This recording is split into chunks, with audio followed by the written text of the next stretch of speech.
Everyone, welcome back to IT training centre. तो last lecture में हमने एटॉमिक स्ट्रक्चर का, which was the second lecture of atomic structure, and now we are with the third lecture of atomic structure. तो last class में हम लोगों ने end किया था प्लांक्स क्वांटम थ्योरी से, राइट। और मैंने आप लोग को बोला था कि हम लोग नेक्स्ट लेक्चर में कुछ क्वेश्चंस भी करेंगे based on the Planck's quantum theory, right. And what was the Planck's quantum theory? That कि लाइट जो है वो कंटिन्यूस मैनर में इमिट और एब्जॉर्ब नहीं होती है, डिसकंटिन्यूस मैनर में क्या होती है, इमिट और एब्जॉर्ब होती है। और जो एक डिस्क्रीट जो भी पैकेट्स है, बंडल्स है, उनकी एनर्जी कितनी होती है, E is equals to h nu, and अगर n number of photons are there then we can say E is equals to n h nu, correct. ये हम लोगों ने प्लांक्स क्वांटम थ्योरी में पढ़ा था। तो आज हम लोग क्या पढ़ने वाले हैं, बट आज हम लोग बेसिकली पहले तो क्वेश्चन करेंगे, प्रॉब्लम्स करेंगे on Planck's quantum theory, problems on Planck's quantum theory पे कुछ प्रॉब्लम्स करेंगे, and then we will start with the topic photo electric effect. ठीक है, तो आज के लेक्चर में हम इतना करेंगे। इसके साथ साथ ही इसमें जो सब टॉपिक्स आते हैं like stopping potential, study about stopping potential as well.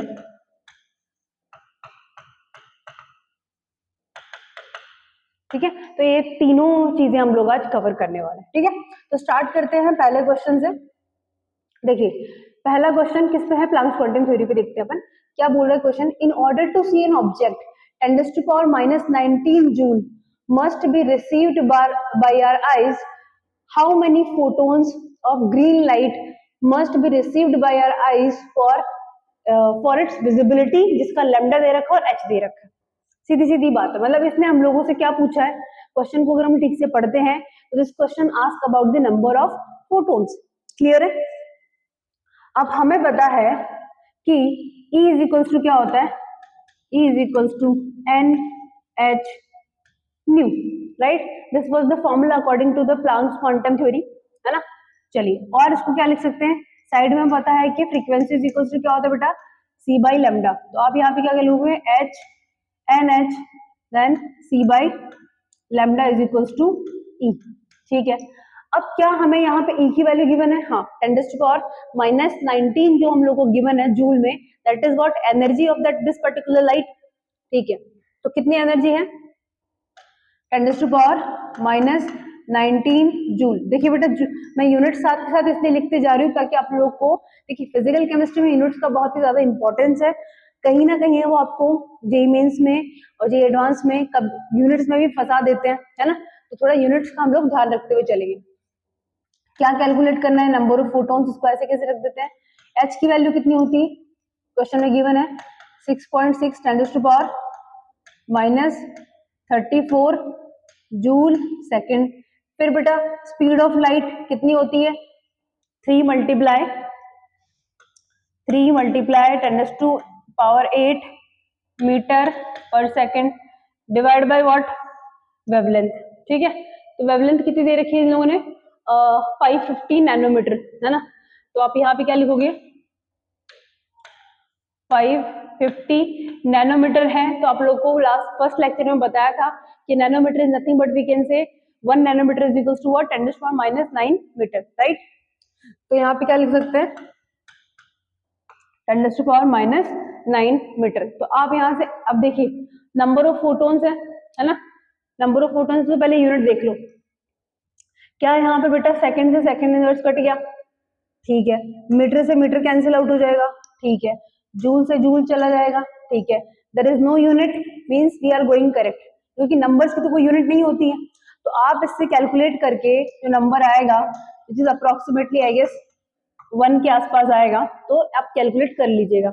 और क्वेश्चन काफी इजी है, डायरेक्ट यहाँ से प्लांक्स क्वांटम थ्योरी से डायरेक्ट इस फॉर्मूले पे बेस्ड, जो फॉर्मूला हमने अभी यहाँ पे लिखा है दिस फॉर्मूला, इस फॉर्मूले से डायरेक्ट क्वेश्चन आते हैं बेटा। ठीक है, इन फॉर्मूलों से डायरेक्ट क्वेश्चन आता है, बस छोटा मोटा यूनिट कन्वर्जन आप लोगों को पूछते। ठीक है, चले नेक्स्ट क्वेश्चन पे। अब देखिए नेक्स्ट क्वेश्चन क्या गिवन है, दैट व्हाट वी हैव, थोड़ा कलर चेंज कर लेते हैं, हाँ ठीक है। 75 वॉट का एक बल्ब है ना, which converts only 15% of energy supplied to it, है ना। तो हम लोगों ने एनर्जी इनपुट कितना अपना, है ना, वो देखेंगे पहले, है ना। ये क्या बोल रहा है कि 75 वॉट का एक बल्ब है जिसमें से वो सिर्फ 15% ही क्या करता है, लाइट में कन्वर्ट करता है, ठीक है, बाकी उसका हीट कंटेंट में चला जाता है, ठीक है। Into it in the visible regions of wavelength कितना दे रखा है, 550 nanometre. How many photons are emitted by the light of bulb in 1 second, मतलब 1 सेकेंड में क्या क्या यहाँ पे की पॉइंट्स है, 1 सेकेंड, लैम्डा की वैल्यू गिवन है, पावर गिवन है, और क्या गिवन है कि जितनी भी आपने इनपुट दिया है उसका सिर्फ और सिर्फ 15% उसने यूज करा, ठीक है। तो अब आप देखिए यहाँ पे क्या है कि आपने ई इनपुट कितना दिया है, ई इनपुट कितना है, तो मुझे एक बात बताइए, energy is equal to what, power multiply time, यही होता है, isn't it, by power multiply time is what, E input या एनर्जी, ठीक है। तो आपने लिख दिया यहाँ पे, ठीक है। अब देखिए पावर की वैल्यू कितनी है, 75 वॉट, टाइम कितना दे रखा है, 1 सेकेंड, ठीक है। तो watt multiply second is equal to watt क्या होता है बेटा, जूल होता है। तो एनर्जी इनपुट कितना आ रहा है अपने पास, इनपुट कितना दिया आपने, 75 जूल, सही बात है कि नहीं। अब ये बोल रहा है कि इसमें से जो इनपुट है उसमें से सिर्फ और सिर्फ only 15% of its energy supplied to it into visible light, मतलब सिर्फ और सिर्फ इसका 15% ही वो क्या करता है, लाइट में कन्वर्ट करता है, ठीक है। तो अपने पास जो एनर्जी आ रही है, एनर्जी ऑफ लाइट है, ई लाइट जो अपने पास आ रही है, that is what, 15% of E input,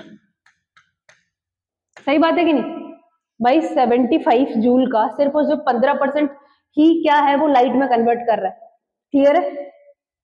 तो यहाँ पे क्या लिखेंगे, क्या करें यहाँ पे, 75 multiply 15 divide by 100 is equals to what बेटा, E light, isn't it, this is what, E light, clear है इतना। अब इसने क्या पूछा हम लोगों से, नंबर ऑफ फोटॉन्स पूछे, क्या पूछा बेटा, नंबर ऑफ फोटॉन्स पूछे। तो हमें पता है that E light is equals to N H C by lambda, जो कि हम लोगों ने अभी अभी देखा, ठीक है। चलिए अब ई लाइट की जगह तो क्या लिख देंगे, 75 multiply 15 divide by 100 joule is equals to number of photons नहीं पता तो एन का एन रख दिया, एच की वैल्यू कांस्टेंट है 6.6 10 to power minus 34 joule second. फिर उसके बाद में सी की वैल्यू कितनी है, 3 मल्टीप्लाई 10 टू पावर 8 मीटर पर सेकेंड, ठीक है बेटा। और फिर देखो वेवलेंथ कितना दे रखा है क्वेश्चन में, what is the wavelength is 550 nanometre again. तो हमें लोग को पता है कि 1 nanometre is equal to 10 to power minus 9 होता है, ठीक है। तो क्या लिखेंगे यहाँ पे, 550 multiply 10 to power minus 9 metre, सही बात है कि नहीं। अब जब आप इसको कैलकुलेट करोगे, है ना, तो वही यूनिट कट जाएगी, पहले यूनिट का ध्यान रख लो, नंबर पूछा है तो यूनिट बचनी नहीं चाहिए, सेकंड से सेकंड चला गया, जूल से जूल चला गया। तो यहाँ पे जो नंबर ऑफ फोटोन्स आएंगे वो कितने आएंगे, अप्रोक्सीमेटली आई गेस 1.9 समथिंग करके आएंगे, ठीक है। उदाहरण जो भी आंसर आएगा वो आप कैलकुलेट कर लीजिएगा, ठीक है, by using this particular data, ठीक है। चले आगे नेक्स्ट क्वेश्चन की तरफ। Now what is the next question? Next question भी similar ही है, that a bulb is rated as 110 watt if it emits 25% of absorbed energy as red light, wavelength दे रखा है, how many photons are emitted out by the bulb per second। तो same question है ना, तो आप लोग इसको घर पे ट्राई कीजिएगा, ठीक है, एज अ होमवर्क लीजिए इस पर्टिकुलर क्वेश्चन, ठीक है। चलिए नेक्स्ट क्वेश्चन देखिए क्या बोल रहा है, an atom absorb photon of wavelength 300 nanometre, ठीक है। ये बोल रहा है कि एक जो बेसिकली हमारे पास एक एटम है जो कि अब्सॉर्ब करता है कितना एनर्जी, मतलब कितना वेवलेंथ का फोटोन अब्सॉर्ब करता है 300 नैनोमीटर का वेवलेंथ क्या करता है, एब्जॉर्ब करता है। अब ये क्या बोल रहा है, the energy emitted back by the atom in the form of 2 photons of wavelength this and this. मतलब कहने का मतलब ये है कि एक फोटोन जो है, एक एटम जो है, बेसिकली नॉट फोटोन, एक एटम जो है वो एनर्जी अब्सॉर्ब करता है, उस एनर्जी की वेवलेंथ कितनी है, 300 नैनोमीटर। ठीक है, तो ये बोल रहा है अब्सॉर्ब करने के बाद में, क्या बोल रहा है, the energy emitted by, the energy emitted back, है ना, किसकी फॉर्म में, in the form of 2 photons of wavelength इतना। ठीक है, अब हमें पता है law of energy conservation, that is E absorb is equals to E emitted, E absorb is equals to E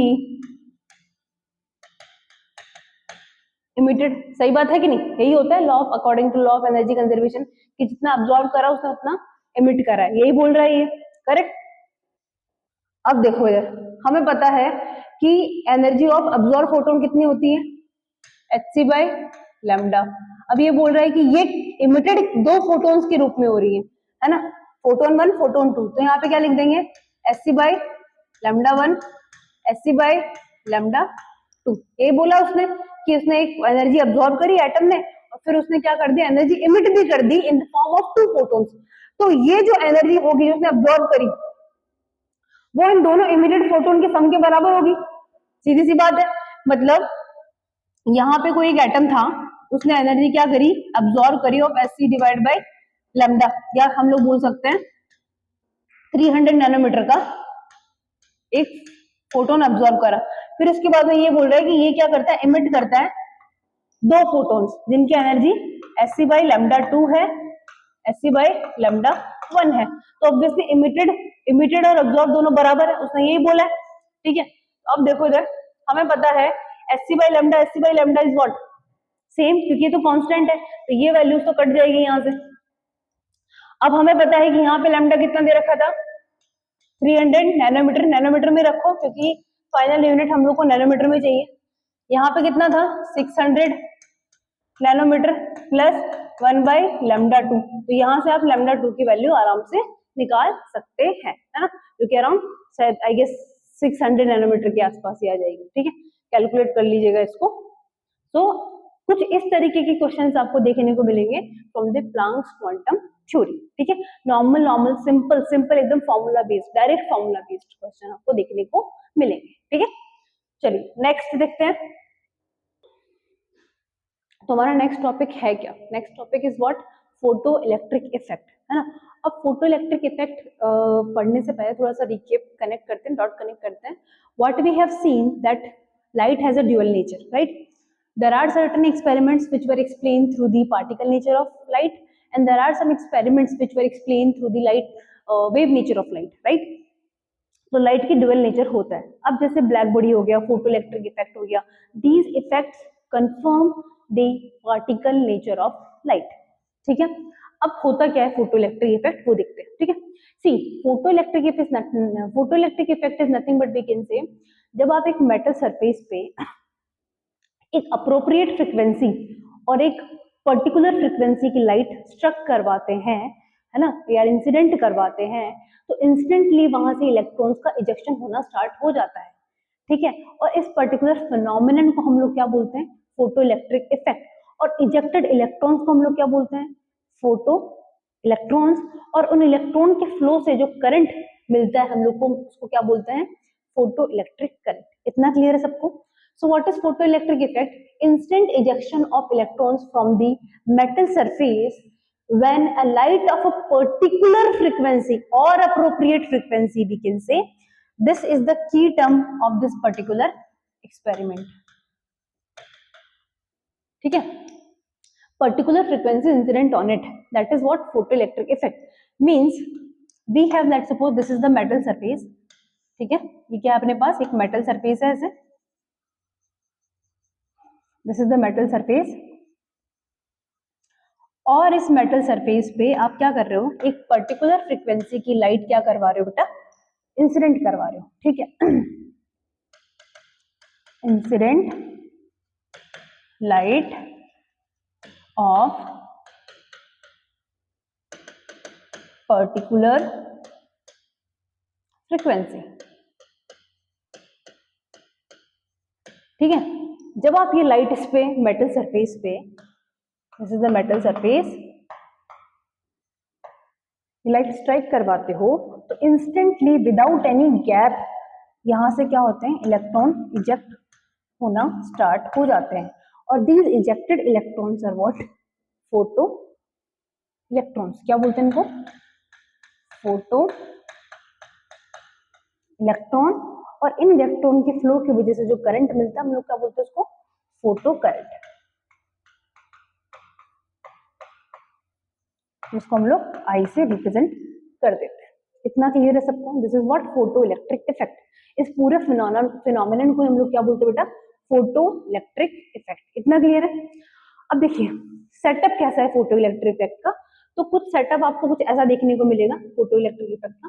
this is the setup of photo electric effect. ठीक है, this was the setup of photo electric effect. Now what were the observations, basically now what were the observations, मैंने जैसे कि अभी भी कहा कि wave theory was not able to explain this particular photo electric effect. तो क्या ऐसे लूपहोल से वेव थ्योरी में, या क्या वो एक्सप्लेन नहीं कर पाया, फोटो इलेक्ट्रिक इफेक्ट की कौन सी ऐसी ऑब्जर्वेशन थी जिनको wave theory of light explain नहीं कर पाया। ठीक है, अब देखिए what we can say loopholes। एक मिनट दीजिए थोड़ा सा। We will see the each and every aspect of this particular effect कि why wave theory not able to explain and how quantum theory explain all these things। See what wave theory said कि when we increase the intensity, first of all I just want to make sure कि आपको ये दो term काफी अच्छे से clear हो। पहली टर्म कौन सी है, which is what, frequency। Frequency is related to colour of light. ठीक है,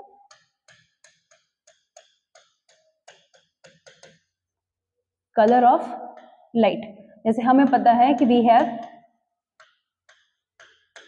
VIBGYOR and when we move left to right wavelength क्या होती है, इंक्रीज होती है, और फ्रीक्वेंसी क्या होती है, डिक्रीज होती है। क्योंकि हमें पता है कि फ्रीक्वेंसी और वेवलेंथ में क्या रिलेशन है बेटा, कल पढ़ा था, that C frequency is equals to C by lambda.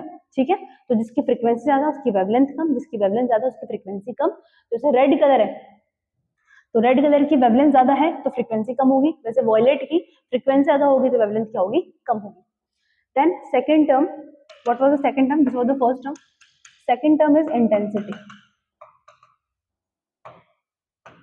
Now as I told you in when I taught you the black body radiation also कि what is intensity, intensity is related to what, amount of light,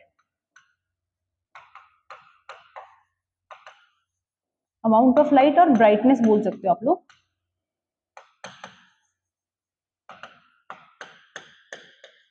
brightness of light, so these were the two key terms है ना, जो कि photo electric effect की बोल सकते हैं कि these are the crucial terms जिससे पूरा फोटो इलेक्ट्रिक इफेक्ट एक्सप्लेन किया जाता है। ठीक है, जो भी ऑब्जर्वेशन है उसकी, these are the main observation, frequency and intensity। ठीक है, अब देखिए what were the explanation of wave theory of light। तो photo electric sorry photo electric effect क्या था कि आपने जब एक फ्रीक्वेंसी, एक पर्टिकुलर फ्रीक्वेंसी की लाइट डाली और rejection, instant rejection of electron start हो जाता है वहां से, और करंट फ्लो होने पे उसको फोटो करंट बोलते हैं, और जो इलेक्ट्रॉन वहां से इजेक्ट हुआ उसको हम लोग फोटो इलेक्ट्रॉन बोलते हैं। खत्म, this was the photo electric effect. अब जब वेव थ्योरी को बोला गया कि आप एक काम करो, आप बोल रहे हो ना कि लाइट का जो नेचर है वो वेव नेचर है, तो एक्सप्लेन करिए इस पर्टिकुलर ऑब्जर्वेशन को, ये जो ऑब्जर्वेशन हम लोग को देखने को मिली।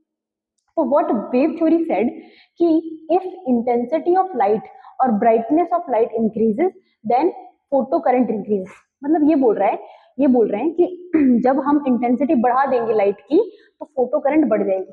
सीधी सीधी बात उन्होंने ये बोला कि when we increase the moment we increase the brightness और amount of light on let's suppose एक मेटल है, सोडियम मेटल है, और आप उस पर येलो कलर की रेड लाइट की एकदम भारी इंटेंसिटी से रेड लाइट डाल रहे हो, है ना, तो वहां पे फोटो करंट मिलेगा, मतलब फोटो इलेक्ट्रॉन रिजेक्ट होंगे तभी तो फोटो करंट मिलेगा। तो क्या ऐसा हो रहा है, लेट्स चेक, है ना, देखते हैं। आप इधर देखिए ये सेटअप है। अब मैंने यहाँ पे सोडियम मेटल ले रखा है और ये इंटेंसिटी है, और मैंने ये अभी सेटअप स्टार्ट कर दिया है, ठीक है। अब आप रेड कलर की इंटेंसिटी, रेड कलर डाला है, उन्होंने बोला ना किसी भी लाइट की अगर इंटेंसिटी आप बढ़ा दोगे, है ना, और मेटल पे डाल रहे हो उस लाइट को इंटेंसिटी बढ़ाने के बाद, तो फोटो करंट मिलेगा। तो आप एक बात बताइए, ये फोटो करंट का ऑब्जर्व करने का यहाँ पे सेटअप लगा हुआ है, एम्पियर वगैरह। आपने क्या करा, इंटेंसिटी 23% है, आपने इंटेंसिटी 50% कर दी, इलेक्ट्रॉन रिजेक्ट ही नहीं हुए, आपने इंटेंसिटी 100% कर दी। क्या यहाँ पे कोई फोटो करंट देखने को मिल रहा है? जीरो। तो उनका ये पूरा का पूरा स्टेटमेंट क्या हो गया, फेल हुआ कि नहीं हुआ? एक मेटल पे आपने इंटेंसिटी रेड कलर की लाइट की बढ़ा दी, देखिए इंटेंसिटी पहले रेड कलर की ये था, फिर और इंटेंसिटी बढ़ी, फिर डार्क रेड, एकदम लास्ट में जाके डार्क रेड कर दिया आपने। क्लियर है? रेड कलर की पूरी इंटेंसिटी आपने यहाँ पे बढ़ा दी, इंटेंसिटी बढ़ाई मतलब आपने अमाउंट बढ़ा दिया, ब्राइटनेस बढ़ा दिया। तो क्या यहाँ पे कोई आपको फोटो रिजेक्ट होके या फोटो करंट ऑब्जर्व हो रहा है? No, there is no photo current, है ना। तो और दिस एक्सप्लेनेशन, मतलब ऐसा क्यों नहीं हो रहा है, वो एक्सप्लेन नहीं कर पाए उस चीज को, है ना। क्लियर है? जबकि अब देखिए what was the next statement, इतना क्लियर है what he was not able to explain, कि इंटेंसिटी, उन्होंने कहा कि इंटेंसिटी बढ़ाने पे किसी भी लाइट की इंटेंसिटी बढ़ाने पे फोटो करंट बढ़ेगा, बट ऐसा तो नहीं हुआ, गलत प्रूफ हो गया ये तो। सही बात है कि नहीं? बट ऑब्जर्वेशन क्या है कि इंटेंसिटी बढ़ाने पे, किसी भी लाइट की इंटेंसिटी बढ़ाने पे जो है फोटो करंट मिल जाएगा। ये स्टेटमेंट किसने बोला? वेव थ्योरी ऑफ लाइट ने। But what were the actual experimental observations, कि ऐसा तो नहीं है कि लेट्स सपोज मैंने रेड लाइट पकड़ा और रेड लाइट का मैंने इंटेंसिटी बढ़ाया, तो we haven't observe any photo current, जबकि स्टेटमेंट के अकॉर्डिंग होना चाहिए था। तो वो एक्सप्लेन नहीं कर पाए इस चीज, ऐसा क्यों नहीं हो रहा है।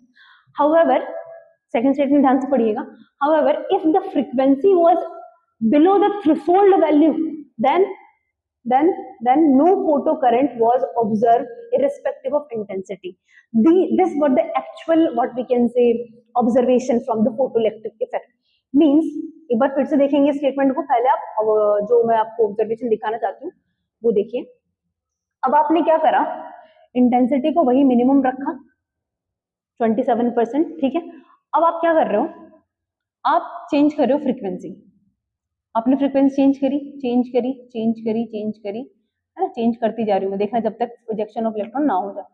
आप देख रहे हो कि 530 नैनोमीटर के आसपास, है ना, इस वेवलेंथ पे आप लोगों को, मतलब लाइट की इस वेवलेंथ पे आपको क्या मिलने लगे हैं, इलेक्ट्रॉन्स इजेक्ट होने लग गए हैं from the metal surface irrespective of the frequency. सही बात है कि नहीं? लेकिन आपने एक और चीज यहाँ पे ऑब्जर्व करी कि जब हम लोगों ने क्या करा, ज्यादा वेवलेंथ की लाइट ली या कम फ्रीक्वेंसी की जब हम लोगों ने लाइट ली, so there is no ejection of electrons.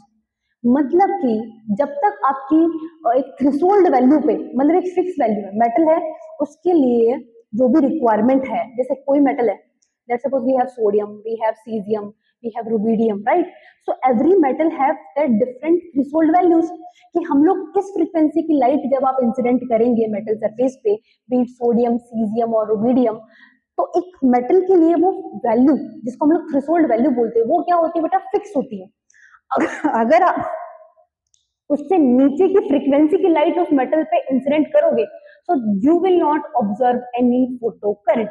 समझ में आती है बात? और इसी चीज को हम लोग क्या बोलते हैं, थ्रेशोल्ड वैल्यू।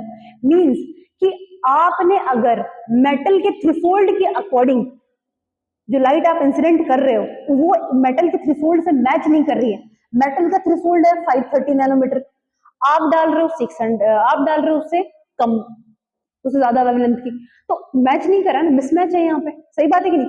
मतलब उसकी जितनी रिक्वायरमेंट है आप कम से कम उतनी तो डालो, उससे कम पे तो ऑब्जर्व होगा ही नहीं, उतनी या उससे ज्यादा पे you will observe the photo electric current, otherwise you will not able to observe the photo electric current below the threshold value. तो ये एक्सप्लेन नहीं कर पाए वेव थ्योरी ऑफ लाइट, ठीक है, कि ऐसा क्यों हो रहा है। उन्होंने तो सीधे सीधे स्टेटमेंट दे दिया कि इंटेंसिटी बढ़ाओ करंट मिलेगा, ऐसा नहीं है। हमने इंटेंसिटी बढ़ाई, करंट नहीं मिला, है ना। लेकिन जैसे ही आपने एक पर्टिकुलर फ्रीक्वेंसी पे लाके छोड़ा, उस मेटल का जो थ्रेशोल्ड था आपने वो मैच करा, जैसे ही वो थ्रेशोल्ड आपने मैच करा, वहां से क्या हो गया, इजेक्शन ऑफ इलेक्ट्रॉन होना स्टार्ट हो गए। क्लियर? हमें यहाँ इधर कहीं आसपास इलेक्ट्रॉन मिल गए थे, इजेक्ट हो रहे थे इलेक्ट्रॉन यहाँ से, ठीक है, दिख रहा है आपको।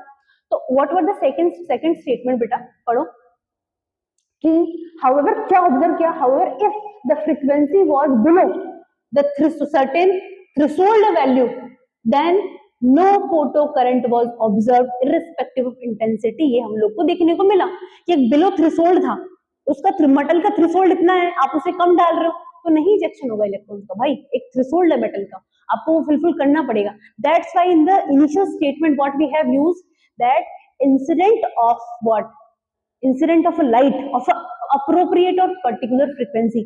अगर आप वो पर्टिकुलर फ्रीक्वेंसी और जो भी मेटल की रिक्वायरमेंट्स है टू इजेक्ट द इलेक्ट्रॉन्स, अगर आप वो फुलफिल नहीं करेंगे there will not be any photo electric current. Clear है इतना? चलिए अब देखिए what was the quantum theory explanation. Quantum theory के अकॉर्डिंग उन्होंने बोला, क्योंकि वेव थ्योरी ने तो लाइट को क्या माना है, वेव माना है ना। अब प्लैंक क्वांटम थ्योरी ने क्या बोला था कि लाइट तो पार्टिकल से मिलकर बनी हो, पार्टिकल नेचर है लाइट का तो, और light is made up of photons basically, है ना, जिसको एक फोटोन को हम लोग क्वांटा बोल देते, क्वांटम बोल देते हैं, राइट, और बहुत सारे फोटोन को क्या बोलते हैं, क्वांटा, ठीक है, मतलब स्मॉल स्मॉल पैकेट से मिलकर बनी हुई। तो व्हाट ही सेड कि हमें पता है कि according to Planck's quantum theory E is equals to क्या होता है बेटा, NH nu, मतलब कोई भी लाइट, this is what E light, E is what incident light की बात हो रही है यहाँ पे। तो ये इंसिडेंट लाइट जो आपने डाली है which is made up of what, small small particles या small small packets of energy, जिसकी एक फोटोन की एनर्जी कितनी होती है, h nu, और n नंबर ऑफ फोटोन्स की एनर्जी कितनी होगी, NH nu। सही बात है। So if increase in intensity means we are increasing the number of photons, सीधी सीधी बात है। मतलब आप जब इंटेंसिटी इंक्रीज कर रहे हो तो नंबर ऑफ फोटोन्स इंक्रीज हो रहे हैं, सही बात है। लेकिन जब आप मेटल की थ्रेशोल्ड फ्रीक्वेंसी को या मेटल की थ्रेशोल्ड को जब आप मैच नहीं कर रहे हो तो आप कितने भी नंबर ऑफ फोटोन्स बढ़ा लो, फोटो करंट आपको नहीं मिलेगा। समझ में आई कि नहीं ये बात? What I said again I am repeating कि अगर आप इंटेंसिटी बढ़ा रहे हो इसका मतलब आप क्या बढ़ा रहे हो, आप नंबर ऑफ फोटोन्स बढ़ा रहे हो। क्या बढ़ा रहे हो, नंबर ऑफ फोटोन्स बढ़ा रहे हो। पहले लेट सपोज एक दो फोटोन थे इस लाइट में, आने वाली लाइट में, अगर आपने उसकी इंटेंसिटी बढ़ा दी तो यहाँ पे क्या बढ़ गए, नंबर ऑफ फोटोन्स बढ़ गए। समझ में आती है बात? मींस आप इंटेंसिटी बढ़ा रहे हो मतलब क्या, आप नंबर ऑफ फोटोन्स बढ़ा रहे हो, बट आपने मेटल की रिक्वायरमेंट तो फुलफिल करी नहीं।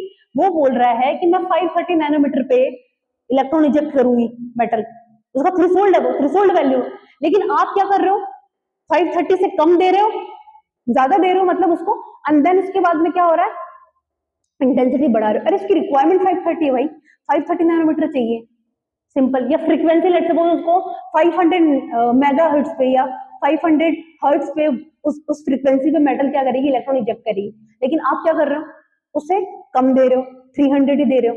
ऐसा थोड़ी पॉसिबल होगा, उसकी थ्रेशोल्ड है, उसके अकॉर्डिंग फ्रीक्वेंसी दो, उसको अप्रोप्रिएट फ्रीक्वेंसी दो। मींस मेटल का जो थ्रेशोल्ड है, मेटल का जो थ्रेशोल्ड है लेट सपोज वो है 500 हर्ट्ज, है ना, कि इतनी लाइट इस फ्रीक्वेंसी की लाइट अगर उस मेटल पे इंसिडेंट करोगे तो ही इलेक्ट्रॉन का इजेक्शन पॉसिबल है। लेकिन आप क्या कर रहे हो, आप 300 हर्ट्ज की फ्रीक्वेंसी दे रहे हो, क्या इजेक्शन होगा? नहीं, है ना। जो उसका थ्रेशोल्ड है उसके अकॉर्डिंग आपको देनी पड़ेगी। उससे ज्यादा दो तो और ही बढ़िया बात है, लेकिन उससे कम नहीं होनी चाहिए, उसके बराबर होनी चाहिए या उससे ज्यादा होनी चाहिए। समझ में आती है बात? तभी वहां पे इजेक्शन ऑफ इलेक्ट्रॉन होगा।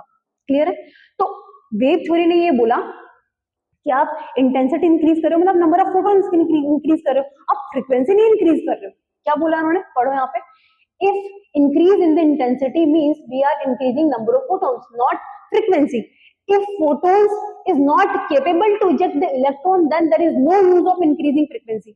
मतलब जो आपने फोटोन डाला है अगर उसकी फ्रीक्वेंसी उसकी थ्रेशोल्ड फ्रीक्वेंसी से मैच ही नहीं हो रही है तो there is no use of increasing intensity. आप कितनी इंटेंसिटी इंक्रीज कर लो, इजेक्शन ही नहीं होगा क्योंकि उसका थ्रेशोल्ड मैच नहीं हो रहा है। समझ में आती है बात इतनी? चलिए अब देखिए आइंस्टाइन ने इस पूरे एक्सपेरिमेंट को एक्सप्लेन किया by using the particle nature of light. ठीक है, what he said according to him incident radiation is made up of photons. मतलब जो आप मेटल सरफेस पे लाइट डाल रहे हो that particular light is made up of what, photons. Clear है इतना? अब देखिए अब ये बोल रहा है कि एक फोटोन जो है वो एटम के थ्रू क्या किया जाता है, अब्सॉर्ब किया जाता है, और अब्सॉर्ब करने के बाद वो दो वेज में उस एनर्जी को यूज करता है, और एक फोटोन से एक ही इलेक्ट्रॉन इजेक्ट होता है। ये किसने कहा? आइंस्टाइन ने। What he said, first of all Einstein consider the particle nature of light and what he said कि एक फोटोन एक इलेक्ट्रॉन का इजेक्शन करवाएगा अगर उस फोटोन की एनर्जी थ्रेशोल्ड एनर्जी के बराबर है तो, ठीक है, otherwise there is no use of increasing intensity, right. Appropriate frequency, इसलिए मैंने बोला था की term. A photon is absorbed by an atom to eject an electron and one photon is equals to one electron, ejected electron। एक photon से एक electron eject होगा। और उसने क्या बोला है, उन्होंने क्या बोला है, the energy of photon is uses in the 2 ways, है ना। ध्यान में रखना कि जो एनर्जी डाली है आपने वो थ्रेशोल्ड जितनी या थ्रेशोल्ड से ज्यादा होनी चाहिए, उससे कम हुआ there will be no ejection of electrons. Clear है। अभी हम लोग देखेंगे भी वो चीज, पहले स्टेटमेंट पढ़ लेते हैं। अब ये बोल रहा है कि जो भी आपने अप्रोप्रिएट एनर्जी डाली है, फोटोन जो भी आपने डाला है, वो दो तरीकों से यूज, दो वेज में, दो कंपोनेंट में यूज होता है।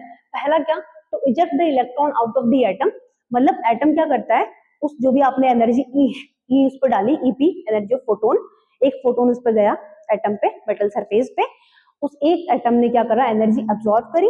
एनर्जी अब्सॉर्ब करने के बाद जो एनर्जी है वो दो तरीके से यूज हुई। पहला क्या कि मेटल सरफेस से इलेक्ट्रॉन इजेक्ट किया, इजेक्शन की एनर्जी रिक्वायरमेंट होगी, करेक्ट। क्यों, क्योंकि इलेक्ट्रॉन और न्यूक्लियस के बीच में कुछ ना कुछ अट्रैक्शन फोर्स है, उसको ओवरकम करने के लिए आपको एनर्जी देनी पड़ेगी, सही बात है कि नहीं। So that is what your threshold one. देन उसके बाद में जो रिमेनिंग एनर्जी है, the remaining energy is imparted as the kinetic energy to the ejected electrons। कहने का मतलब ये है यहाँ पे कि आपने यहाँ पे एक अप्रोप्रिएट फ्रीक्वेंसी की या उससे ज्यादा फ्रीक्वेंसी की लाइट आपने डाली, या अप्रोप्रिएट एनर्जी या उससे ज्यादा एनर्जी आपने उस मेटल सरफेस को दी, जिस मेटल सरफेस की जो रिक्वायरमेंट थी उससे ज्यादा आपने एनर्जी उसको प्रोवाइड करी। तो ये जो एटम यहाँ पे प्रेजेंट है वो उसको दो तरीके से यूज करेगा। पहले, to overcome the attractive force between the nucleus and electron so that we can eject the electron from the metal surface, isn't it. तो आपने इलेक्ट्रॉन इसके सरफेस से मेटल इजेक्ट करवा लिया। अब जो रिमेनिंग एनर्जी जो बच गई है वो आप इस इलेक्ट्रॉन को प्रोवाइड कर रहे हो ताकि ये काइनेटिक एनर्जी में कन्वर्ट हो। मतलब the remaining energy is imparted as the kinetic energy to the electron. मतलब इसकी रिक्वायरमेंट थी लेट्स सपोज 300 जूल या 30 जूल, और आपने एनर्जी दे दी इसको कितनी बेटा, 35 जूल, है ना। तो इसने 30 जूल तो इसमें यूज कर ली। अब जो 5 जूल बची है वो किस में चली गई, इसकी काइनेटिक एनर्जी में चली गई। क्लियर है इतना। तो एक इक्वेशन आती है जिसको हम लोग क्या बोलते हैं, energy of incident photon is equals to 5 plus kinetic energy. Now what is 5, देखो यहाँ पे देखिए क्या है 5, what is EP, EP is the energy of photon, incident की बात हो रही है, इंसिडेंट फोटोन की एनर्जी है ये, जो भी आपने इंसिडेंट फोटोन उस पर डाला है, इंसिडेंट करवाया है। What is 5, 5 nothing but we can say work function of threshold energy. मतलब मेटल के लिए जो थ्रेशोल्ड एनर्जी 30 यहाँ पे क्या है, थ्रेशोल्ड एनर्जी, समझ में आती है बात। That is the minimum amount of energy required to eject the electron out of the atom. Atom से इलेक्ट्रॉन निकालने के लिए मिनिमम अमाउंट ऑफ एनर्जी है, दैट इज व्हाट थ्रेशोल्ड। इसको हम लोग वर्क फंक्शन में बोल देते हैं, इसको थ्रेशोल्ड एनर्जी भी कह देते हैं, ठीक है। आप लोग पढ़ेंगे कि जब इलेक्ट्रॉन मेटल सरफेस से निकाला या एटम से निकाला जाता है उसको बोलते हैं आयोनाइजेशन। आयोनाइजेशन बोल दो इसको, वर्क फंक्शन बोल लो इसको, एक ही बात। क्लियर इतना। चलिए एंड देन अब देखिए ये यहाँ तक ये पूरी इक्वेशन कंप्लीट होती है according to what, photoelectric effect. This was the main equation, है ना, जो कि आइंस्टाइन ने बोला है और एक्सप्लेन करा है, ठीक है। अब देखिए यहाँ पे नोट पढ़िए क्या लिखा हुआ है। मतलब ये बेसिकली न्यूमेरिकल पर्पज के लिए है, क्योंकि इस इक्वेशन को डिफरेंट तरीके से हम लोग क्या कर सकते हैं, मॉडिफाइड कर सकते हैं। हमें पता है कि energy of photon is what, sc/λ according to Planck's quantum theory. Work function is equals to what, threshold frequency, threshold energy. Threshold energy से एसोसिएट थ्रेशोल्ड फ्रीक्वेंसी भी होगी, थ्रेशोल्ड वेवलेंथ भी होगा, जिसको हम लोगों ने नॉट से रिप्रेजेंट, म्यू नॉट और लैम्डा नॉट से रिप्रेजेंट कर दिया है। क्लियर है इतना। What is mu naught, minimum frequency below which photo current is not observe. सही बात है, ऐसी फ्रीक्वेंसी से नीचे फोटो इलेक्ट्रिक करंट नहीं मिलेगी। या फिर वेवलेंथ को क्या बोलेंगे, maximum above which the photo current is not observed, as we know the frequency and lambda have the inverse relationship, that's why the definitions are changes little bit but concept will remain same। अब हमने ये values put कर दी, E की जगह equation क्या थी अपनी main, E photon is equals to work function plus kinetic energy. तो इसको ऐसे लिखा जा सकता है, और ये पूरी हमारे पास इक्वेशन बन के आती है। हमें पता है कि kinetic energy is equal to what, half mv square, where v is the velocity of electron and m is the mass of electron, c is the speed of light, lambda is the what we can say wavelength of incident radiation, lambda naught is what the threshold wavelength है ना, and mv तो मैंने आपको बता दिया, this is what mass of electron, and v is the velocity of electron, किस velocity से travel कर रहा है, velocity of electron. So these are the what, this is what photoelectric effect. अब आप थोड़ा एक्सपेरिमेंटल चीजें भी देख लो ताकि आप लोग को थोड़ा याद रहे, है ना। ये चीजें क्या है, जब अपन डायग्राम से देखते हैं ना, है ना, और स्टिमुलेशन देखते हैं ना, तो ज्यादा याद रहती है, ठीक है। मतलब कि हम लोगों ने अभी तक क्या पढ़ा है, बस इनको जाने दो हम लोगों ने क्या पढ़ा है बेसिकली कि मेटल की थ्रेशोल्ड अगर मैच नहीं हुई तो आप कितनी भी इंटेंसिटी बढ़ा लो, वहां पे इलेक्ट्रॉन इजेक्ट नहीं होंगे। मतलब सीधा सीधा बात है कि ejection of electron is related to what, appropriate frequency, isn't it what I said, ejection of electron और स्पीड ऑफ इलेक्ट्रॉन बेसिकली हम लोग बोल सकते हैं। तो ejection of electron is directly related to what, frequency, appropriate frequency. समझ में आती नहीं आती बात। अब जैसे ही आपने अप्रोप्रिएट फ्रीक्वेंसी डाली यहाँ पे, जैसे आपने अप्रोप्रिएट फ्रीक्वेंसी डाली, इजेक्शन ऑफ इलेक्ट्रॉन स्टार्ट होना, इजेक्शन ऑफ इलेक्ट्रॉन स्टार्ट हो गए। और जब आप इंटेंसिटी बढ़ाते हो तो मोर नंबर ऑफ इलेक्ट्रॉन्स यहाँ से क्या होते बेटा, इजेक्ट होते हैं, क्योंकि as I told you now this particular see, now this particular frequency और this particular wavelength is appropriate for ejection of electrons from the metal surface, correct? The moment you increase the intensity of light means you are increasing number of photons, and one photon eject one electron, so more number of electrons will be ejected, means what we can say, number of ejected electrons is directly proportional to what, intensity of light, whereas ejection of electron or speed of electron is related to what beta, related to frequency of light. Clear है इतना सबको? देखिए जैसे कि आपने intensity इतनी रखी, अब आप क्या कर रहे हो, फ्रीक्वेंसी बढ़ा रहे हो। व्हाट यू विल ऑब्जर्व कि इलेक्ट्रॉन का जो इजेक्शन है बहुत फास्ट हो रहा है। देखो वेलोसिटी बढ़ रही है कि नहीं बढ़ रही? जब आपने फ्रीक्वेंसी बढ़ा दी तो वेलोसिटी बढ़ रही है कि पहले बहुत स्लो इजेक्ट हो रहे थे। देखो पहले जब हम लोग इजेक्ट करवा रहे थे तो जो स्पीड थी इलेक्ट्रॉन की इजेक्ट होने की बहुत स्लो थी, है ना। और जैसे आपने यहाँ पे ब्लू कलर पे लेके आया, आप स्पीड देखिए, इनका स्पीड बढ़ गया, स्पीड काफी ज्यादा बढ़ गया। तो हम लोग यहाँ पे दो ऑब्जर्वेशन बोल सकते हैं कि, क्या ऑब्जर्वेशन बोल सकते हैं बेटा, कि that intensity is directly proportional to number of ejected electron. सही बात है कि नहीं? इजेक्टेड इलेक्ट्रॉन्स का नंबर बढ़ना स्टार्ट हो जाता है जब आप इंटेंसिटी बढ़ाते हो। At the same point of time that frequency should be appropriate. Clear है इतना सबको? मतलब इजेक्शन ऑफ इलेक्ट्रॉन किस पर डिपेंड कर रहा है, अप्रोप्रिएट फ्रीक्वेंसी पे, थ्रेशोल्ड फ्रीक्वेंसी पे। और नंबर कैसे बढ़ेगा इजेक्टेड ऑफ इलेक्ट्रॉन्स का, जब आपका जो आपने लाइट इंसिडेंट करी उसकी अप्रोप्रिएट फ्रीक्वेंसी है, तब आप इंटेंसिटी बढ़ाओ। इंटेंसिटी बढ़ाने पे नंबर ऑफ फोटॉन्स बढ़ेंगे, नंबर ऑफ फोटॉन्स बढ़ेंगे तो मोर number of photons will interact with the more number of atoms of metal and more electrons will ejected when the frequency is appropriate. Getting my point? Correct. So this was your photo electric effect. ठीक है, देखो अभी हम दो point लिख देते हैं यहाँ पे। क्या क्या थे इंपॉर्टेंट पॉइंट? इंपॉर्टेंट पॉइंट्स क्या क्या इंपॉर्टेंट पॉइंट्स है? पहला तो क्या कि फोटो इलेक्ट्रिक इफेक्ट क्या शो करता है, पार्टिकल नेचर ऑफ वेव। दो तो पहले लिखवा दिया, दो इंपॉर्टेंट पॉइंट लिखवा देती हूँ आपको। पहला पॉइंट क्या है, that frequency is directly proportional to what, kinetic energy. मतलब frequency is related to kinetic, frequency बढ़ाने पे काइनेटिक एनर्जी बढ़ेगी, है ना। और intensity is directly proportional to what, number of ejected electrons. Means intensity और फ्रीक्वेंसी का आपस में कोई रिलेशन नहीं है, और फ्रीक्वेंसी और काइनेटिक एनर्जी ऑफ इंटेंसिटी का आपस में कोई रिलेशन नहीं है, क्योंकि हम लोगों ने अभी अभी देखा है इसमें कि जब हम, जैसे ये लाइट थी, यहाँ से फोटोन इजेक्ट हो रहे हैं, है ना, इस पर्टिकुलर मेटल के लिए। जैसे ही आपने यहाँ पे फ्रीक्वेंसी बढ़ाई, तो फोटोन्स की जो इजेक्टेड फोटोन्स है उनकी स्पीड बढ़ी है, स्पीड बढ़ी है मतलब क्या, काइनेटिक एनर्जी बढ़ी है, सही बात है कि नहीं। Eight the same point of time when you increase the intensity तो मोर नंबर ऑफ फोटोन्स यहाँ से इजेक्ट होना स्टार्ट हो गए हैं। क्लियर है इतनी बात। So intensity is related to what, ejection of more number of ejected electrons, whereas frequency is related to kinetic energy of the electrons. Clear है इतना। So these were the points from the photoelectric effect.